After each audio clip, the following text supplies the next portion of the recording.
Hey y'all, Chris here from Frontsite. Are you looking for a good weapon-mounted light? One that's going to be bright enough to brighten up your world when you have the worst night of your life? Here in a few minutes, I'm going to go over just a couple of different lights that you could use as options. So the first light I'm going to talk about today is the OG of weapon-mounted lights, at least since I've been in law enforcement. And that is the Streamlight TLR1, right? It's a very basic light, mounts to the bottom of your pistol.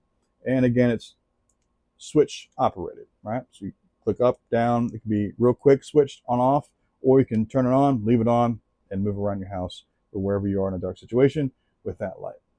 Some good things about this light: obviously it's a relatively inexpensive, super good light. The only downside to this light is the batteries it uses.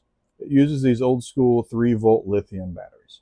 Now, they're not very long lasting, and they're typically more expensive than your typical AA battery. So that's really the only downside to this light. It is very durable. The lens, if you shoot with it on a good bit, will get dirty. You just need to keep it clean. But overall, fantastic light, especially for the price. So the next light I'm going to talk about is a competitor for Streamlight, and it is the Nightstick. Now, the Nightstick is a really good and durable light, just like the Streamlight. It's a little bit less expensive.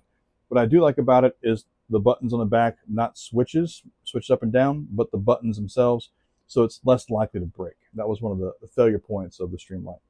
And it does use the same batteries as the TLR1 used. Now, this light is a little bit brighter, and what I mean by that is instead of a yellowish tint to the light, it is a pure white light. And it does make a little bit of a difference when you're in a room and you flood it with white light. It's very, very powerful, and it's very helpful when you're searching a room for, say, a suspect or somebody else.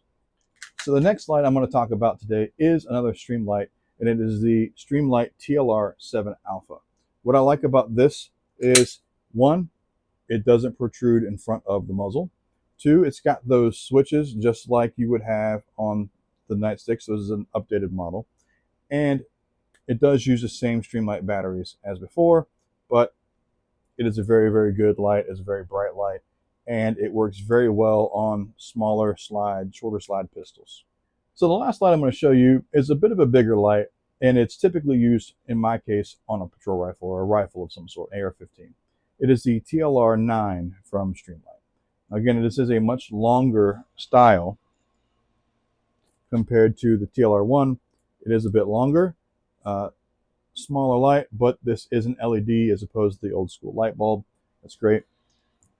What I like about this is it does have the switches on the back, but it also, you could connect the pressure switch to it and run the cord, and it works just fine. It does also use the same Streamlight batteries as before, but overall, as you can see, I've used it a pretty good bit, kind of near the muzzle, but it's worked very well for me.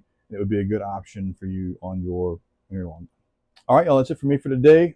Next time, we will be talking about what's better, the Glock 19X or the Shadow Systems XR920. So again, if you like the content you heard today, click like, click subscribe, follow us for more, hit that notification bell, and tell your friends about Frontsite. Welcome to the revolution. Welcome to Frontsite.